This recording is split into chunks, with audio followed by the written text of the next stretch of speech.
Hello, friends. I just want to bring you another passage. While the translation may not be the same in all Bibles, it's pretty much the same words. It says, "Whoever says he abides in him ought to walk in the way that Jesus walked." And I was thinking about that, and I think that's a really great idea, and it's a right idea because that's what God intends for us. But we tend to have that disconnect where we're not connecting ourselves to Jesus, right? Most of us like to celebrate him as love, right? And a sacrifice. It's good. Like, that's wonderful. He did great for us. And that was very loving. So we should appreciate that. Because he lived an amazing life of love. And he sacrificed to die for us to show us the proper way. So that we too can be forgiven and enter God's love in his heavens. But I wanted to emphasize what this passage means. While it's essential to celebrate and appreciate him, let us not become spectators or voyeurs of God or Jesus, but let us instead strive to walk like him right into the arms of God.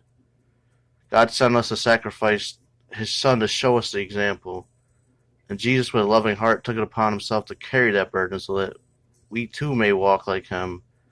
When we walk like when we walk with God and with love and selflessness, there's nothing we can't do.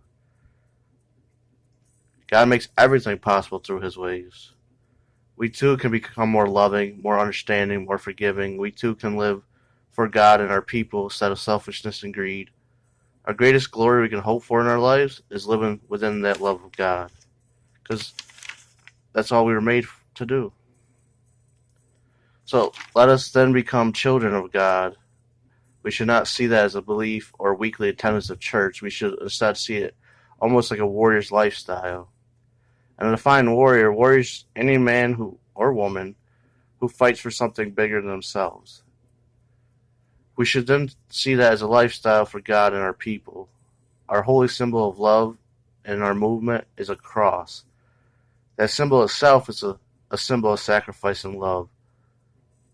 All our lives is permeated and directed through the vision of God's love. We were made to be holy and loving as he saw fit to make us. Let us embrace God and be ourselves, and reject the unholy love of the devilish ways and walk in the ways of God. Do not talk about being with God. Let us be the example to the ignorant and the unbelievers, and welcome them back to their people and God with love, warmth, and understanding.